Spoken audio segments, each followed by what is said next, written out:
Ezopová bájka, vinár a jeho synovia. Jeden sedliak, vinár, mal veľkú krásnu utešenú vinicu hore na kopci za dedinou. A ten istý vinár mal mladých, statných a utešených 5 synov. Vinica, tým, že sa o ňu pekne a poctivo staral, rodila veľmi dobré a kvalitné vínko. Samozrejme, pretože ho zalieval aj jeho pot. No, žiaľ, jeho synom, ale práca s motikou moc nevoňala, ani radi otcovi pomáhali.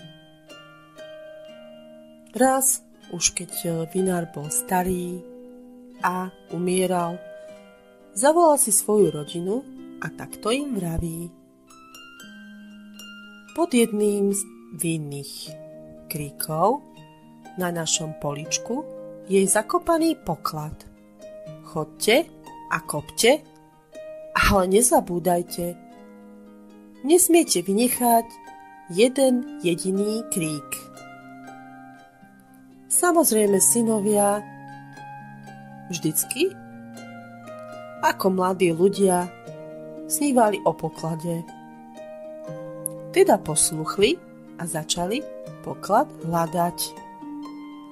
Okopávali vinicu každý rok, rok čo rok, ani jediný krík neobyšli. Poklad zakopaný pod kríkom síce vôbec nenašli, ale predsa zbohatli.